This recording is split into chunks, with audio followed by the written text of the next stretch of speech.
The first thing investigators noticed wasn't the body. It was the house itself.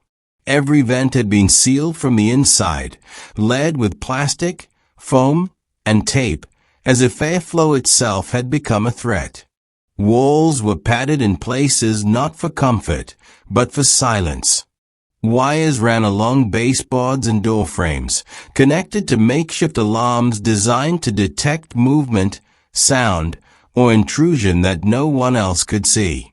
This wasn't the scene of a sudden crime. It was the result of something that had been building quietly for years. Inside the home, detectives found notebooks stacked in drawers and hidden beneath furniture. Page after page detailed fears of being watched, monitored, listened to through vents and walls. The handwriting shifted over time, sometimes one brother, sometimes the other, but the beliefs remained consistent. Someone was spying on them. Someone nearby was responsible. And the house, once a place of shelter, had become an enemy that had to be controlled. One neighbor was already dead. 2 brothers were gone. Jaron and Malik Base had vanished sometime after killing the man they believed was watching them through the ventilation system. There were no signs of forced entry, no evidence of a struggle inside the house. Everything suggested the danger, at least in their minds, had always been external. What investigators were left with was a meticulously documented descent into paranoia, preserved in the physical space the brothers had reshaped around their fear. As news spread, the case unsettled even seasoned detectives. This wasn't a crime driven by greed, anger, or revenge. It was driven by belief. A belief so strong it rewired how 2 people interpreted reality itself. The question wasn't just where the brothers went after the killing. It was how they had arrived at a point where murder felt like self-defense. The house told that story better than any witness could. Every modification, every journal entry, every improvised device pointed to a shared conviction that danger was constant and invisible. And somewhere between those walls, 2 minds had locked onto the same distorted truth. To understand how it happened, the investigation had to move backward, away from the crime scene, away from the disappearance, and into the lives of the 2 brothers who built a world that listened back. Jaron and Malik Base didn't arrive at Paranoia overnight. Long before investigators stepped into their modified home, the brothers had been living on the margins, socially, emotionally, and psychologically. They grew up in an unstable household marked by frequent moves and inconsistent adult supervision, conditions that left both boys relying heavily on each other for security. From an early age, their bond wasn't just close, it was necessary. As adults, that dependence only deepened. Neither brother maintained long-term employment, and relationships outside the family gradually fell away. Friends described them as quiet and guarded, but not aggressive. They kept to themselves, spending most of their time inside the house they shared, a place that became increasingly central to their sense of safety. The outside world, unpredictable and intrusive, was something to be endured in short, controlled bursts. That isolation was not dramatic. It didn't come with public breakdowns or obvious cries for help. Instead, it crept in slowly, missed gatherings, unanswered messages, routines that grew smaller and more rigid. Over time, the brothers' daily lives narrowed to the same rooms, the same conversations, the same shared interpretations of events. With fewer outside perspectives, their understanding of reality began to fold inward. Before continuing, this is Beyond the Evidence, a channel focused on examining not just what happened in cases like this, but how and why they unfold. If you're interested in thoughtful, in-depth investigations that prioritize facts and context, consider subscribing. For the Bass Brothers, childhood trauma never fully resolved. Psychologists later noted patterns consistent with untreated anxiety and paranoia, made worse by prolonged isolation.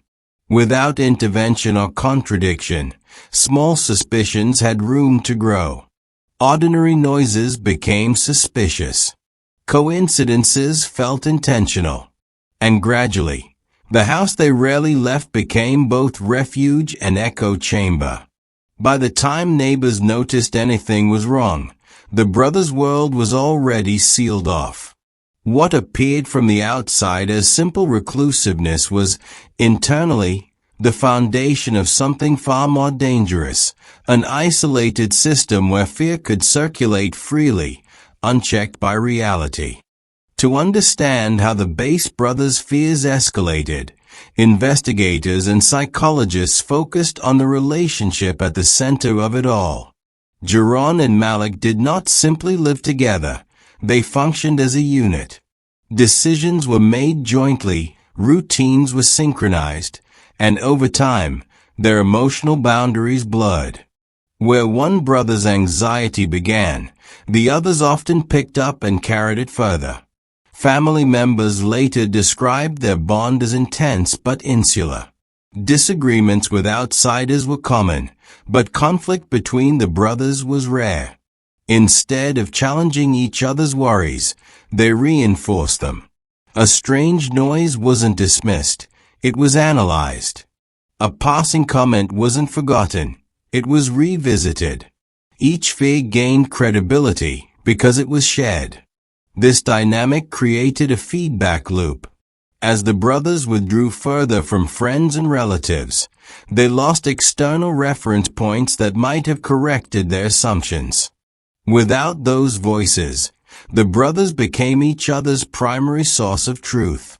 Psychologists would later describe this as a relational imbalance, where emotional survival became tied to maintaining the same beliefs, even when those beliefs were unfounded. Over time, their individual identities softened around the edges.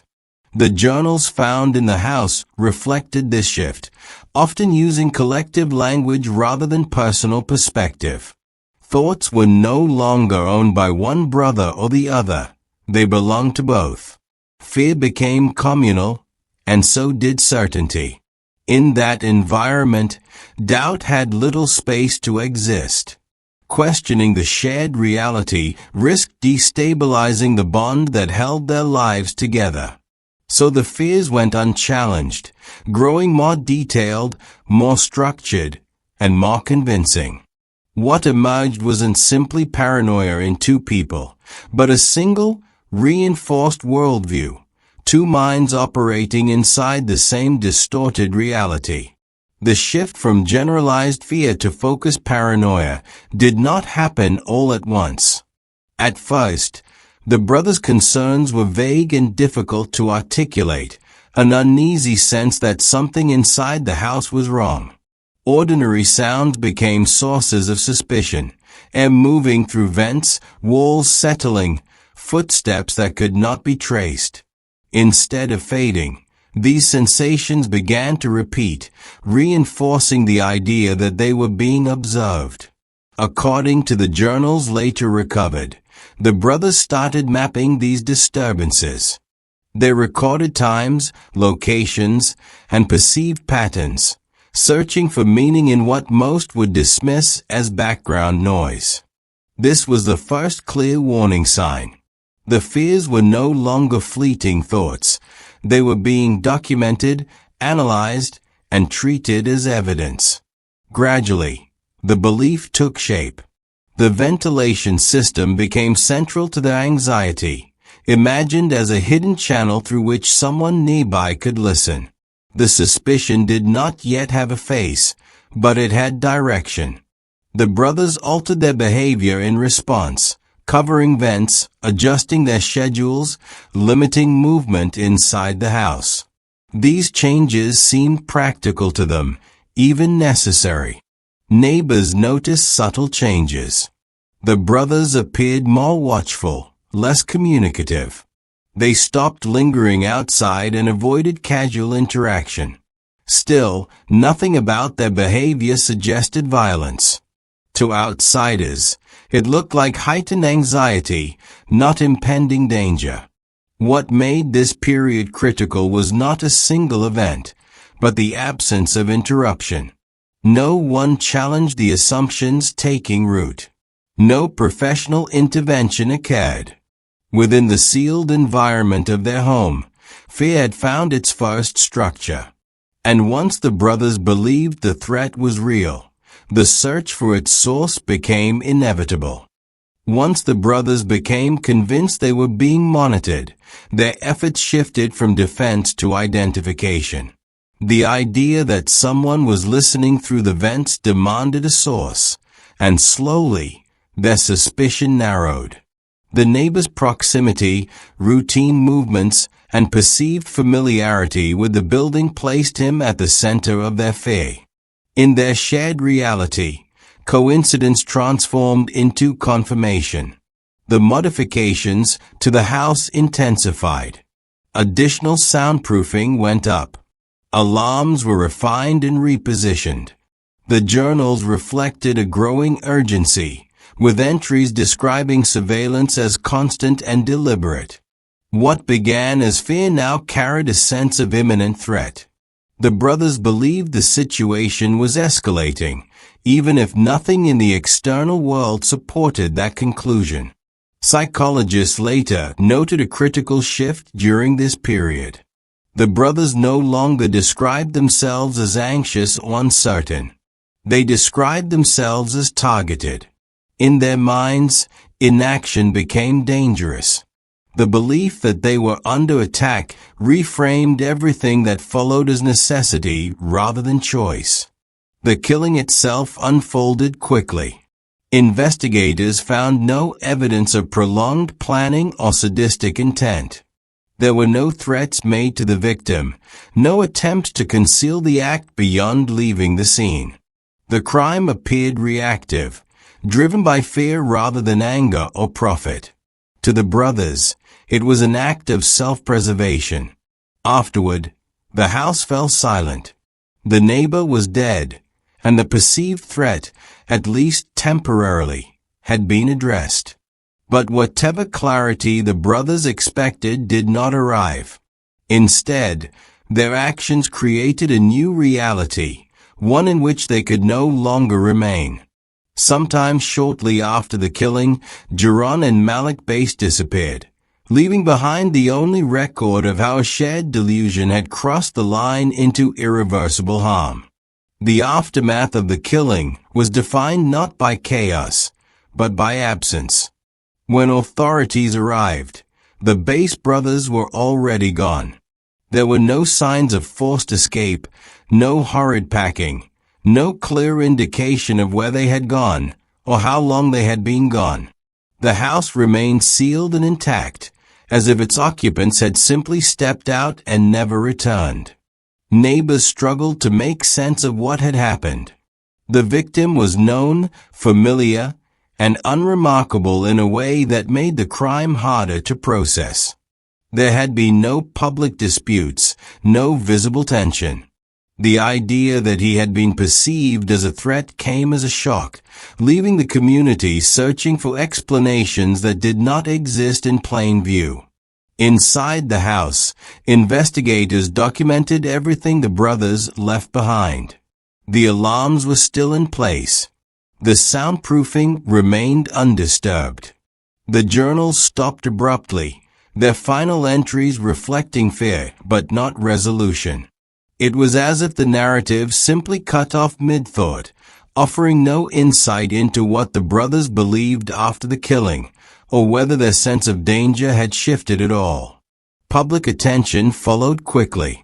Media coverage focused on the bizarre conditions inside the home and the unanswered question of where the brothers had gone. Were they hiding? Had they fled the area entirely? Or had something else happened after they left? With no confirmed sightings and no clear direction, Speculation filled the void left by evidence. What remained certain was that the case had changed. It was no longer just a homicide. It was now a disappearance laid on top of a psychological mystery. And as investigators expanded their search beyond the house, the silence surrounding the Bass brothers only deepened. With the brothers gone and few physical leads to follow, investigators turned their attention back to the house. What initially appeared chaotic began to reveal a pattern. The journals, schematics, and handwritten notes weren't random expressions of fear. They were systematic. Entries were dated, cross-referenced, and often mirrored between the two brothers, suggesting not independent paranoia, but a shared and reinforced belief system. Psychologists brought in to review the material identified something rare but well documented: folia dux, or shared psychotic disorder. In these cases, delusions are not only experienced by more than one person, but actively sustained through close emotional bonds and isolation. For Jaron and Malik Bass, the absence of outside influence allowed fear to circulate unchecked, evolving into certainty. Each brother validated the other, transforming suspicion into fact. The content of the journals revealed how deeply the delusion had embedded itself. There were diagrams of A-flow, imagined listening points, and detailed interpretations of everyday sounds. Nothing contradicted the belief that they were being monitored. Any inconsistency was reframed as further proof of concealment. Investigators noted that the brothers did not describe themselves as confused or ill. They described themselves as alert and aware. This reframing was critical. From the brothers' perspective, their actions were logical responses to a real threat. The killing was not recorded as violence, but as prevention. Understanding this did not excuse the crime, but it explained how the boundary between fear and action collapsed so completely. As the psychological picture became clearer, the disappearance took on new meaning. Detectives began to consider whether the brothers were still operating within the same shared reality as they fled, or whether separation, stress, or exhaustion might have fractured it. Without locating them, the answers remained theoretical. What was undeniable was that the case had become a textbook example of how shared delusion, left untreated, can escalate with fatal consequences. Search efforts expanded beyond the neighborhood in the days and weeks after the brothers vanished.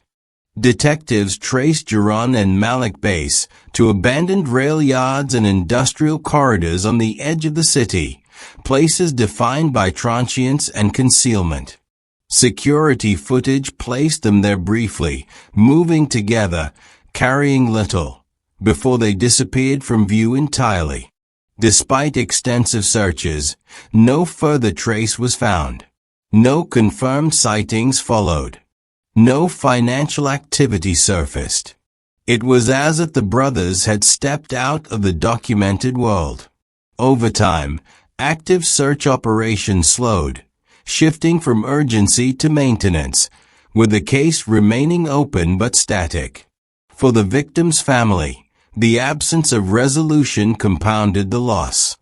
There would be no trial, no formal accounting of responsibility, no moment where questions could be answered in a courtroom. The psychological explanations offered context, but not closure. Grief lingered without the structure that justice often provides.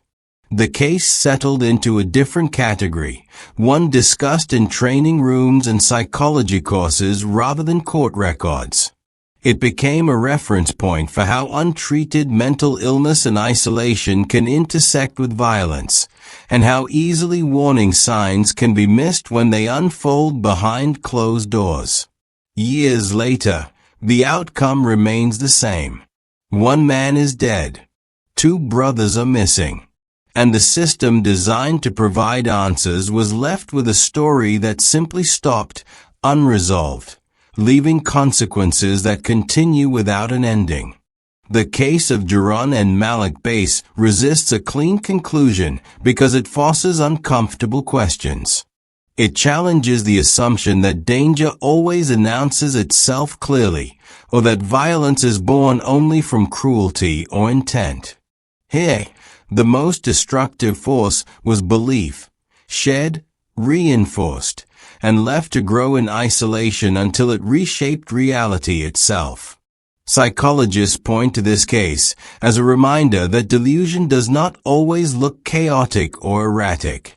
It can appear methodical, organized, even rational within its own internal logic.